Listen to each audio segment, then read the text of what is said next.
Guarantee ಯೋಜನೆಗಳ ಮುಖಾಂತರನೇ ಈಗ ಕಾಂಗ್ರೆಸ್ ಅಧಿಕಾರಕ್ಕೆ ಬಂದಿದ್ರು ಕೂಡ ಇದೀಗ ಡಿ ಕೆ ಶಿವಕುಮಾರ್ ಅವರೇ ಅದ್ರ ಬಗ್ಗೆ ಸ್ವಲ್ಪ ಬೇಸರ ವ್ಯಕ್ತಪಡಿಸಿ ಮಾತಾಡಿದ್ದಾರೆ. ಎಲ್ಲ ಫ್ರೀಯಾಗಿ ಕೊಟ್ಟರೆ ಸರ್ಕಾರ ಹೆಂಗೆ ನಡಿಬೇಕು ಅಂತ ಪ್ರಶ್ನೆ ಮಾಡಿದ್ದಾರೆ. ಇನ್ಮೇಲೆ ಕಾವೇರಿ ನೀರನ್ನ ಫ್ರೀಯಾಗಿ ಕೊಡೋಕ್ಕಾಗಲ್ಲ, 1 ಪೈಸೆ ಆದರೂ ಬಿಲ್ ಕಟ್ಟಲೇಬೇಕು, ನೌಕರರಿಗೆಲ್ಲ ಸಂಬಳ ಜಾಸ್ತಿ ಮಾಡಬೇಕು, ಹೀಗಾಗಿ ಎಲ್ಲ ಸರಿದೂಗಿಸ್ಕೊಂಡು ಹೋಗಬೇಕಲ್ವಾ ಅಂತ ಹೇಳಿದ್ದಾರೆ. ಈ ನಡುವೆ 5 ವಿದ್ಯುತ್ ಕಂಪನಿಗಳು ಒಂದು ಪ್ರಸ್ತಾವನೆ ಮುಂದಿಟ್ಟಿವೆ. ಮುಂದಿನ 3 ವರ್ಷದ ದರ ಏರಿಕೆಯನ್ನು ಈಗಲೇ ಪ್ರಕಟ ಮಾಡಿ ಅಂತ. ಪ್ರತಿ ಯೂನಿಟ್ಗೆ 25-26ರ ಸಾಲಿನಲ್ಲಿ 67 ಪೈಸೆ, 26-27ನೇ ಸಾಲಿನಲ್ಲಿ 74 ಪೈಸೆ, 27-28ನೇ ಸಾಲಿನಲ್ಲಿ 91 ಪೈಸೆ ಹೆಚ್ಚಳಕ್ಕೆ ಈಗಲೇ ಅನುಮೋದನೆ ಕೊಡಿ ಅಂತ ಕೋರಿವೆ. ಈ ನಡುವೆ ಮೆಟ್ರೋ ದರ ಏರಿಕೆಗೆ ಸಿಬ್ಬಂದಿಯಿಂದಲೇ ವಿರೋಧ ವ್ಯಕ್ತವಾಗಿದೆ. ವಾಟರ್ ಬಿಲ್ಲು ನಾವು ರೈಸ್ ಮಾಡಿಲ್ಲ, ಅನೇಕ ಕಾರಣದಿಂದ ಅನಿವಾರ್ಯತೆ ಇದೆ. ಎಲ್ಲ ನಾಗರಿಕರು ಬಡವರು ಇದ್ರು ಕೂಡ ನಾವು ಫ್ರೀ ನೀರು ಕೊಟ್ಟರು ಕೂಡ 1 ಪೈಸಾರು ಕೊಟ್ಬಿಟ್ಟು ನಮ್ಮ ಲೆಕ್ಕಾಚಾರಕ್ಕೆ ಅವ್ರು ಇರಬೇಕು. ಯಾರಿಗೆ ಫ್ರೀ ಕೊಡ್ತಿರೋದು ಇವರು? ಕೇಳಿದ್ವಾ ಸರ್ ನಾವು ಕೊಡಿ ಅಂತ? ಏನಿಲ್ಲ, ಭಾಳ ಸರಳ. ಇದರಲ್ಲಿ ಏನು ದೊಡ್ಡ ರಾಕೆಟ್ ಸೈನ್ಸ್ ಏನಿಲ್ಲ. ಅಧಿಕಾರಕ್ಕೆ ಬರಬೇಕಿತ್ತು, ಫ್ರೀ ಎಂಬ ಅಸ್ತ್ರವನ್ನು ಬಳಸ್ಕೊಂಡ್ರು, ಜನರ ಕಣ್ಣಿಗೆ ಮಣ್ಣು ಹಾಕಿದ್ರು. ನಮ್ಮ ಜನ ಸುಲಭವಾಗಿ ಮಣ್ಣು ಹಾಕಿಸ್ಕೊಂಡು ಬಾಯಿಗೆ ಬಿದ್ದಿದ್ದ ಮಣ್ಣನ್ನೇ ಅಮೃತ ಅಂತ ತಿಂದರು. ಅದರ ಪರಿಣಾಮನ ಈಗ ಅನುಭವಿಸ್ಬೇಕು ಅಷ್ಟೇ, ಇನ್ನೇನೂ ಇಲ್ಲ ಇದರಲ್ಲಿ. ಆಗ ಬೆಳೆ ಬೇಕಾಗಿತ್ತು, ಅದಕ್ಕೊಂದಷ್ಟು ಯಾರದ್ದೋ ತಾತನ ಮನೆ ದುಡ್ಡು, ಜಿ ಕೆ ಶಿವಕುಮಾರ್ ಮನೆ ದುಡ್ಡು ಅಲ್ಲ, ಸಿದ್ದರಾಮಯ್ಯನವ್ರ ಮನೆ ದುಡ್ಡು ಅಲ್ಲ, ನಮ್ಮ ದುಡ್ಡು, ನಮ್ಮ ತೆರಿಗೆ ದುಡ್ಡು. ತೆರಿಗೆ ದುಡ್ಡನ್ನು ಹಾಕಿದ್ರು ವ್ಯಾಪಾರಕ್ಕೆ. ವ್ಯಾಪಾರ ಆದ ತಕ್ಷಣ ಬೆಳೆ ಕತ್ತರಿಸ್ಕೊಂಡ್ರು, ಇವರು ಅಧಿಕಾರಕ್ಕೆ ಬಂದರು. 4 ವರ್ಷ ಕಳೀಲಿ, ಇದೇ ಥರದ ಬೇರೆ ರೂಪದ ಜನಕ್ಕೆ ಸಾಮಾಜಿಕವಾಗಿ ಬಲಪಡಿಸಲಿಕ್ಕೆ ನಾವು ಕೊಡ್ತೀವಿ ಅಂತ ಹೊಸ ತಗೊಂಡು ಬರ್ತಾರೆ. ಮತ್ತೆ 5 ವರ್ಷ ಅಧಿಕಾರಕ್ಕೆ ಬಂದರೆ ಆಮೇಲೆ ಅವ್ರ ಬೆಳೆ ಅವ್ರು ವರ್ಷ ತೆಕ್ಕತ್ತಿರ್ತಾರೆ. ಇಷ್ಟೇ ಕತೆ ಅವ್ರ ಬೆಳೆನ. ಆಮೇಲೆ ನಮ್ಮ ಮೇಲೆ ಎತ್ತಾಕ್ಬಿಟ್ಟು ನಮ್ಮ ಮೇಲೇನೆ ಕಾಸು ವಸೂಲಿ ಮಾಡ್ಕೊಂಡು ಹೋಗ್ತಾರೆ. ಅಷ್ಟೇ ಇವ್ರ ಕೆಲಸ, ಇನ್ಕ್ಲೂಡಿಂಗ್ ಡಿ ಕೆ ಶಿವಕುಮಾರ್. ರಾಜ್ಯ ಸರ್ಕಾರ ಮೂರ್ಖತನದ ಸರ್ಕಾರ ಇದು. ಮಾಡೋದೆಲ್ಲ ಮಾಡಿಬಿಟ್ರು ಕಚಡ ಕೆಲಸನ, ಈಗ ಬಂದು ಭಾಷಣ ಬಿಗಿತಾರೆ. ನೀವು ಆ ಗ್ಯಾರಂಟಿಗಳನ್ನ ಕೊಡೋದು ಸರಿ, ಕೊಡೋವಾಗಲೇ ಕರೆಕ್ಟಾಗಿ ಕೊಟ್ಟಿದ್ದಿದ್ದರೆ ಈ ಪರಿಪ್ರಮಾಣದ ಹೊಡ್ತಾ ಇರ್ತಿರ್ಲಿಲ್ಲ. ಅವತ್ತು ಓಟ್ ಬೇಕಿತ್ತಲ್ಲ. ಹೌದು, ಕಡೆ ಕಡೆ ಕಡೆ ಸಾಮಾಜಿಕವಾಗಿ ನಾವು ಸಬಲೀಕರಣ ಮಾಡುತ್ತಿದ್ದೇವೆ. ಬೋರ್ಡು, ಅಯ್ಯ ನಿಮ್ಮ ಬೋರ್ಡ್ಗೆ ಎಷ್ಟು ಬಡವರಾಗಿರ್ಬೇಕಾ ಅಂತ, ಬಡವರಾಗಿರ್ಬೇಕೋ ಅಂತ ಬೋರ್ಡು ನಿಮ್ಮದು. ಅಂಥದ್ರಲ್ಲಿ ಮಾಡಿದ್ದಿದ್ರೆ 60,000 ಕೋಟಿ ಬೀಳ್ತಿರ್ಲಿಲ್ಲ ಹೊರೆ. 60,000 ಕೋಟಿ ಹೊರೆ ಬೀಳದೆ ಇದ್ದಿದ್ರೆ ಏನಾಗ್ತಿತ್ತು? ವಾಟರ್ ಕಾಸ್ಟ್ ಜಾಸ್ತಿ ಮಾಡಬೇಡಿ ಅಂತ ನಾನು ಹೇಳಿಲ್ಲ. 8 ವರ್ಷ 10 ವರ್ಷ ಎಲ್ಲ ಆದಾಗ ಮಾಡಬೇಕಾಗತ್ತೆ. 10 ರೂಪಾಯಿ ಮಾಡೋದನ್ನ 6 ರೂಪಾಯಿ ಮಾಡ್ಬೋದಿತ್ತಾ? ಹೌದು, because you are able to counter finance it. ಆ ಶಕ್ತಿ ಇರ್ತಿತ್ತು. ಅಲ್ಲಿ ಕಳ್ಕೊಂಬಿಟ್ರು, ಅದು ಓಟು, ಅದನ್ನು ಮಾತ್ರ. ಅದೆಲ್ಲ ಸರಿ ಇದೆ. ಇಲ್ಲಿ ನಮ್ಮ ತಾತನ ಮನೆಯಿಂದ ತಂದು ಕೊಡ್ತೀವಿ ದುಡ್ಡನ್ನು ನಿಮಗೆ, ಹೋಗ್ಲಪ್ಪ. ನಮಗೆ ಕೇಳ್ತೀರಲ್ಲ 3 ವರ್ಷದ ಅಡ್ವಾನ್ಸ್ ಕಾಸನ್ನು ಅಯೋಗ್ಯರು, ಎಸ್ಕಾಮ್ಗಳು ಎಲ್ಲರೂ. ನೀವು ನಿಮ್ಮ ಅಯೋಗ್ಯತನಕ್ಕೆ ಸರ್ಕಾರದಿಂದ ದುಡ್ಡು ವಸೂಲಿ ಮಾಡೋಕ್ಕಾಗದೇ ಇದ್ಮೇಲೆ, ನಾನು ನಾಳೆ ಸ್ವಲ್ಪ ಹೈಕೋರ್ಟ್ಗೆ ಹೋಗ್ತೀನಿ, ಅಂಟಿಲ್ ನೀವು ಸರ್ಕಾರದ ಹಣನ ವಸೂಲಿ ಮಾಡದೇ ಇದ್ದರೆ ಜನರ ಮೇಲೆ ಹಾಕಕ್ಕೆ ಬರಲ್ಲ ಅಂತ. ಫಸ್ಟ್ ಸರ್ಕಾರ ತುಂಬಲಿ, ಅದನ್ನು ವಸೂಲಿ ಮಾಡಿಸಿ. ಡಿ ಕೆ ಶಿವಕುಮಾರ್ ಹೇಳಿ 1 ಪೈಸೆನೂ ಕೊಡೋರು ಕೊಟ್ಕೊಡಬೇಕಪ್ಪ ಅಂತ ನಿಮ್ಮ ಸರ್ಕಾರದ ಸಂಸ್ಥೆಗೆ ಹೇಳ್ರಪ್ಪ ಆ ಪೈಸೆ ಕೊಡಕ್ಕೆ. ಅಯ್ಯೋ, ಭಿಕ್ಷಕರು ತಗೊಂಬಂದು ಗೌರ್ಮೆಂಟ್ನವರು, ನೀವೆಲ್ಲ ಗೌರ್ಮೆಂಟ್ನವ್ರು ಭಿಕ್ಷಕರು, ನಾವೇ ಹಾಕ್ತಿರೋದು ಭಿಕ್ಷಾ ನಿಮಗೆ ತಿನ್ನಿ ದಿನ ಅಂತ. ಹಾಗಾದ್ರೆ ಕಟ್ಟಿ ಕಾಸನ, ಹಂಗಾರೆ ಸರ್ಕಾರದವ್ರು ಕಟ್ಟಿ, ನಮ್ಗೆ ಯಾಕೆ ಹೇಳ್ತೀರಿ ಬಂದು ಕಟ್ಟಿಯಲ್ಲಿ? ಟ್ರಮಂಡಸ್ ಮಿಸ್ಟೇಕ್ ಆಗಿದೆ ಕರ್ನಾಟಕದಲ್ಲಿ. ಗ್ಯಾರಂಟಿಗಳನ್ನು ತಂದು ಹೊಡೆತ ಅನುಭವಿಸಿದ್ದೀವಿ ಸರಿಯಾಗಿ.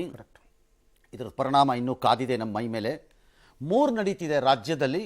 ಅದು ಈ ರಾಜ್ಯದ ಆರ್ಥಿಕ ವ್ಯವಸ್ಥೆಯನ್ನು ಎಲ್ಲಿಗೆ ತೊಗೊಂಡೋಗುತ್ತೆ ಅಂತ ನನಗೆ ಐಡಿಯಾ ಇಲ್ಲ. Number 1, the guarantee, unscientific guarantee, I put it that way, ಅದನ್ನು ಹಂಗೆ ಹೇಳ್ತೀನಿ. ನಂಬರ್ 2, ಅನ್ರೆಗ್ಯುಲೇಟೆಡ್ ಗೌರ್ಮೆಂಟ್ ಎಕ್ಸ್ಪೆಂಡಿಚರ್, ಸರ್ಕಾರಿ ವೆಚ್ಚದಲ್ಲಿ ಯಾವ ನಿಯಂತ್ರಣಗಳು ಕಾಣಿಸ್ತಾ ಇಲ್ಲ ನನಗೆ.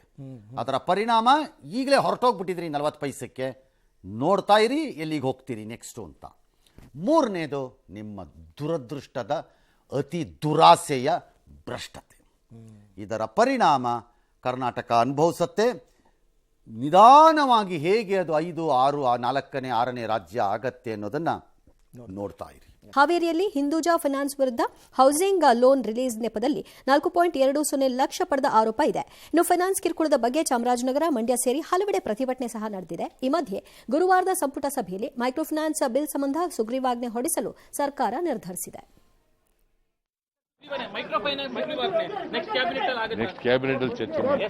ಸರ್ ಸುಗ್ರೀವಾಜ್ಞೆ ಮೈಕ್ರೋ ಫೈನಾನ್ಸ್ ಆ ಮೈಕ್ರೋ ಫೈನಾನ್ಸ್ ರೂಪದಲ್ಲಿ ಬರಬೇಕಾದ ದುಡ್ಡೆಲ್ಲ ಬರ್ತಿದ್ಯಪ್ಪ ರಾಜಕಾರಣಿಗಳಿಗೆ. ಅವ್ರು ಯಾಕೆ ಜನರ ಬಗ್ಗೆ ಯೋಚನೆ ಅವ್ರು ಯಾಕೆ ಇದನ್ನೆಲ್ಲ ತಲೆ ಕೆಡಿಸ್ಕೊಂಡು ಯಾಕೆ ಅದ್ರ ಬಗ್ಗೆ ಗಮನ ಕೊಡಿ ಕರೆಕ್ಟಾಗಿ. 4 ವರ್ಷ ಬೇಡವೆ ಬೆಳೆ ಏನು ಸುಮ್ಮನೆ ಬರದಲ್ಲಿರೋಕ್ಕಾಗತ್ತಾ? ಇದು ಉಪಯೋಗಕ್ಕೆ ಬಾರದಲ್ಲ ಸರ್. ಸತ್ರ ಸಾಯ್ತದ ಜನ ಹೋಗ್ರಿ. ಇವ್ರಗಳ ಕತೆ ಏನ್ ಸರ್ ಹಂಗಾದ್ರೆ? ಅಷ್ಟೆಲ್ಲ ಇದು ಸಮೂಹ ಸನ್ನಿತರ ಆತ್ಮಹತ್ಯೆ ಮಾಡ್ಕೊಂಡು ಎಲ್ಲ ಸಾಯ್ಲಿ ಬಿಡ್ರಿ ಅಂತ ಹೇಳ್ಬೋದೇನು. ಸಾಯ್ಲಿ, ನಮಗೆ ಬೆಳೆ ಬರ್ತಿದೆಯೋ ಇಲ್ವೋ, ನಮಗೆ ಕಟಾವ್ ಆಗ್ತಿದೆಯೋ ಇಲ್ವೋ, ಕಾಂಟ್ರಾಕ್ಟಲ್ಲಿ ಆಗ್ತಿದೆಯಾ ಇಲ್ವಾ, ಟಾರ್ ರೋಡಲ್ಲಿ ಆಗ್ತಿದೆಯಾ ಇಲ್ವಾ, ಬಿಲ್ಡಿಂಗಲ್ಲಿ ಆಗ್ತಿದೆಯಾ ಇಲ್ವಾ, ಟ್ರಾನ್ಸ್ಫರಲ್ಲಿ ಆಗ್ತಿದೆಯಾ ಇಲ್ವಾ, ಟೆಂಡರಲ್ಲಿ ಆಗ್ತಿದೆಯಾ ಇಲ್ವಾ, ಮತ್ತೊಂದ್ರಲ್ಲಿ ಆಗ್ತಿದೆಯಾ ಇಲ್ವಾ, ಕರೆಕ್ಟಾಗಿ ಬೆಳೆ ಇದೆಯಾ ಇಲ್ವಾ, ಅಷ್ಟು ಸಾಕು ಅವ್ರಿಗೆ. ಇನ್ಯಾವೊಂದೋ ಹೊಲದಲ್ಲಿ ಬೆಳೆ ಬರಲಿಲ್ಲ ಅಂತ ಅವನು ವಿಷ ಕೊಡೋದು ಸತ್ರೆ ನಾನೇನು ಮಾಡಲಿ? ಹೆಸರಿಗೆ ಮಾತ್ರ ಪರ್ಸೆಂಟೇಜ್ ಎಲ್ಲ ಅದೇನೋ ಹೇಳ್ತಿದ್ದಾರೆ, 1 ಲಕ್ಷ ರೂಪಾಯಿ ದಂಡ, 2 ಸಂಸ್ಥೆಗೆ ಸಾಲ ಕೊಡಬೇಕು, ಮಾಡಬೇಕು, ಮೀರಿದಂತೆ ಸಾಲ 2 ಲಕ್ಷ ಮೀರಿ ಅದೆಲ್ಲ ಕೊಡೋಕ್ಕೆ ಸೆಂಟ್ರಲೈಸ್ ಆಗಬೇಕು. ಯಾವನೋ ಒಬ್ಬ ರಂಗ ಹೋಗ್ಬಿಟ್ಟು ನನಗೊಂದು ಸಾಲ ಕೊಡ್ರಿ 3 ಲಕ್ಷ ಅಂತಾರೆ. 1 ನಿಮಿಷ ಇರಿ ಸರ್, ಹಿಂಗೆ ಹೊಡೆದು ನೋಡ್ಬಿಟ್ಟು ನಮಗೆಲ್ಲ ಬ್ಯಾಂಕಲ್ಲಿ ಸಿಬಿಲ್ ರೇಟಿಂಗು ಎಲ್ಲ ಮಾಡ್ತಾರೆ, ಹುಡುಕಾಡಿ ತೆಗಿತಾರೆ. ಅಲ್ಲೂ ಸಾಲ ಇಲ್ಲೂ ಸಾಲ, ಅಣ್ಣಯ್ಯ ನಡಿ ಖಾಲಿ ಮಾಡೋ ಜಾಗ ಅಂತಾರೆ. ಹೌದು, ಹಂಗೆ ಅದು ಮಾಡೋಕ್ಕೆ ಇದೆಲ್ಲ ಸೆಂಟ್ರಲೈಸ್ ಆಗಬೇಕು. ಮೈಕ್ರೋ ಫೈನಾನ್ಸಲ್ಲಿ 24% ಇಂಟ್ರೆಸ್ಟ್ ತಗೋತಿದ್ದಾರಂತೆ ಕೆಲವು ಕಡೆ ಎಲ್ಲ. ಇದು ಹೆಂಗೆ ಬಿಟ್ಟಿದ್ದೀರೋ ನನಗೆ ಅರ್ಥ ಆಗ್ತಿಲ್ಲ. ಆ RBI ಎಂಬ ಮಹಾಸಂಸ್ಥೆ ಒಂದಿದೆ, ಆಮೇಲೆ ದೇಶ ಕಾಯೋ ನಿರ್ಮಲಾ ಸೀತಾರಾಮನ್ ಅಂತ ಒಬ್ರು ಇದ್ದಾರೆ, ಅವರಂತೂ ಬಿಡಪ್ಪ ಅಂತಾರೆ. ಬಿಡ್ರಿ, ಆಗೋಯ್ತು ಬಿಡ್ರಿ, ಇಂಡಿಯಾ ಪ್ರೊಟೆಕ್ಟೆಡ್ ಅಷ್ಟೇ, ಮುಗಿದೋಯ್ತು, ಬಿಡ್ಬಿಡಿ ಅವ್ರನ್ನ ನೀವು. ಅವ್ರು ಇಷ್ಟ ಬಂದಾಗ ಅವ್ನು ಯಾರು ಏನು ಕೇಳಂಗಿಲ್ಲ ಅವ್ರನ್ನ, ಪ್ರಶ್ನಾತೀತರು ಅವ್ರು ಪ್ರಶ್ನಾತೀತರು. ಅವ್ರು ಮೋದಿನಾದ್ರೂ ಬಗ್ಗಿಸ್ಕೋಬೋದಪ್ಪ, ಅವ್ರನ್ನ ಬಗ್ಸಕ್ಕಾಗಲ್ಲ, ಚಾನ್ಸೇ ಇಲ್ಲ, ಬಿಡ್ಬಿಡ್ರಿ ಅವ್ರನ್ನ ನೀವು. ಅವರೊಬ್ಬರು 24% ಅಂತೆ, ಎಲ್ಲಿಂದ ತರ್ತಾರೆ ಪಾಪ? ಯಾಕೆ ವೈ? ಆಮೇಲೆ ನಮ್ಮ ಜನನೂ ಹಂಗೆ ತಗೊಂಡಿದ್ದ ಸಾಲ ಎಲ್ಲ ವಸೂಲಿ ಕೇಳಿದ್ರೆ ಟಾರ್ಚರ್ ಅನ್ನೋ ಲೆವೆಲ್ಗೆ ಬಂದ್ಬಿಟ್ಟವ್ರೆ. ಹಂಗೆ ಆಗ್ತಾ ಇದೆ ಸರ್ ಇವಾಗ ಎಲ್ಲ. ನಮ್ಮ ಜನ ಬಲವಂತವಾಗಿ ಹೆಂಗ್ ತಗೋ ಎಲ್ಲ ಯಾವ್ಯಾವ ಸಾಲ ಏನೇನಕ್ಕೆ ತಗೊಂಡಿದ್ದಾರೋ ಕೇಳಿದ್ರೆ ಸಾಕು ಟಾರ್ಚರ್. ಟಾರ್ಚರ್ ತಗೊಳ್ಳೋವಾಗ್ಲೂ ಯೋಚನೆ ಇರಬೇಕು. ತಗೊಳ್ಳೋವಾಗ ಚೆನ್ನಾಗಿತ್ತಾ? ಎಸ್.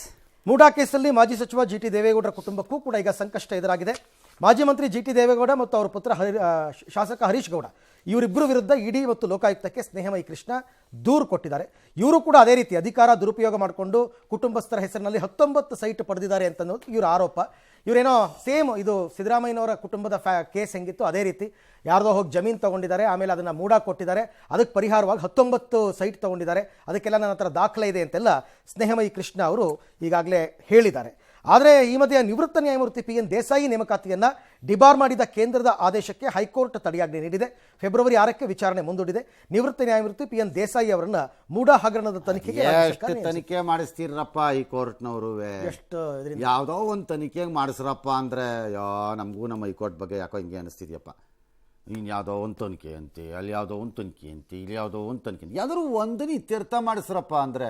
ಈಗ CBIದು ಇದೆಯಲ್ಲ ಸರ್ ಮುಂದೆ. ನಡೀರಿಪ್ಪ, ಸಾಕಾಯ್ತು ನಮಗೆ. ನಮಗೂ ಕನ್ಫ್ಯೂಸ್ ಆಗಿ ಹಾಳಾಗೋಲ್ಲ ತಗಡೆ ತಿನ್ಕೊಂಡೋಗ್ರಿ ಹೋಗಿ ಎತ್ತ ಕಡೆಗೆ ಅನ್ನೋ ಲೆವೆಲ್ಗೆ ನಾವು ಬಂದ್ಬಿಟ್ಟಿದ್ದೀವಿ.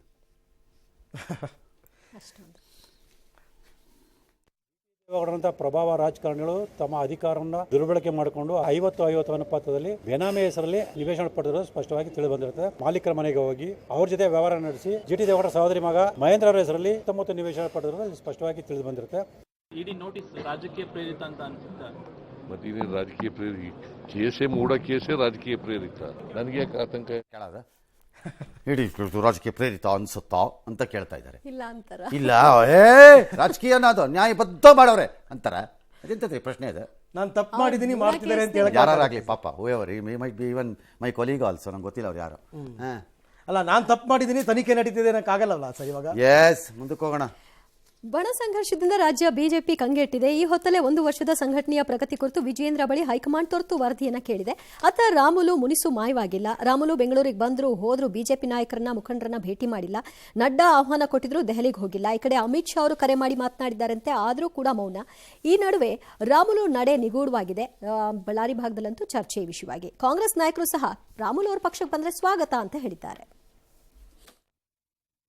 ರಾಮುಲು ಕಾಂಗ್ರೆಸ್ ಪಕ್ಷಕ್ಕೆ ಬರ್ತೇವೆ ಅಂತ ಹೇಳಿದ್ರೆ ಅವರು ಯಾರಿಗೂ ಒತ್ತಾಯ ನಾವು ಯಾರು ಮಾಡಕ್ ಹೋಗಲ್ಲ. ಕಾಂಗ್ರೆಸ್ ಪಕ್ಷದ ಸಿದ್ಧಾಂತವನ್ನ ಒಪ್ಪಿ ಕಾಂಗ್ರೆಸ್ ಪಕ್ಷಕ್ಕೆ ಬರೋದಾದ್ರೂ ನಾವೆಲ್ಲ ಸ್ವಾಗತ ಮಾಡ್ತೀವಿ. ರಾಜಕೀಯ ಅಂತಕ್ಕಂಥದ್ದು ನಿಂತ ನೀರಾಗೋದಿಲ್ಲ. ನೀರು ಹರಿಯುವಾಗ ನೀವು ಕೆಳಗಡೆ ರಾಮ್ಲು ಅವ್ರ ಜೊತೆ ನಾನು ವೈಯಕ್ತಿಕವಾಗಿ ಮಾತನಾಡಿಲ್ಲ. ರಾಮ್ಲು ಅವ್ರು ಬಂದ್ರೆ ನಾನು ನನ್ನ ವೈಯಕ್ತಿಕವಾಗಿ ಸ್ವಾಗತ ಮಾಡ್ತೀನಿ. Is one of the most humble human being. Is also one among very good friend of main.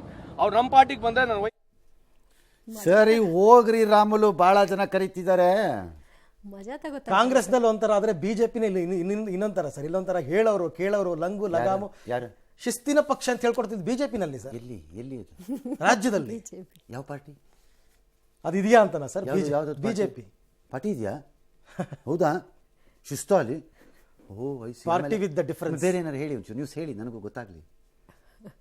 ಹೇಳ್ರಿ, ಇದ್ಯಾಕೆ ನೀವು ಪೆದ್ದ ಕುತ್ಕೊಂಡ್ಬಿಟ್ರಿ ಒಳ್ಳೆ. ಹಂಗಲ್ಲ ಸರ್, ಇವಾಗ ಹೇಳ್ರಿ, ಅದು ಏನು ಸುದ್ದಿ ಹೇಳೋಂಥದ್ದು ಏನೂ ಇಲ್ಲ ಅವರಲ್ಲಿ. ಹಂಗಾರೆ ಯಾಕೆ ಸ್ಟಾರ್ಟ್ ಮಾಡಿದ್ರಿ ನೀವು? ಹೇಳ್ರಿ, ಅದೇನೇ ನ್ಯೂಸ್ ಹೇಳ್ರಿ. ಬಿಜೆಪಿದು ಒಂದ್ ಕಡೆ ಯತ್ನಾಳ್ ವಿಜಯೇಂದ್ರ ಅವ್ರದ್ದು ಏನು ಬಗೆಹರಿತಾ ಇಲ್ಲ ಸರ್. ಕೇಳಿಸ್ಕೊಂಡೆ. ಮತ್ತೊಂದ್ ಕಡೆ ಏನೋ ತುರ್ತು ವರದಿ ಕೊಡಿ ಅಂತ ಕೇಂದ್ರದವರು ವಿಜಯೇಂದ್ರ ತಿಂಗಳ ಸಂಬಳ ಬಂತ? ಎಸ್ ಸರ್, ಬಂತು ಸರ್. ಬಂತಲ್ಲ? ಬಂತು ಸರ್. ನೆಮ್ಮದಿಯಾಗಿದ್ದೀರಿ ತಾನೆ? Yes sir. ಮತ್ತೆ ನೀನು ತಲೆಕೆಟ್ಟಿದ್ಯಾ ನಿಮಗೆ? ಸರ್, ಅಲ್ಲಿ ವಿಪಕ್ಷ ನಿಮ್ಗೆ ಹೇಗಿರ್ಬೇಕು? ತಲೆಕೆಟ್ಟಿದ್ಯಾ ಅಂತ ಕೇಳಿದೆ ನಾನು.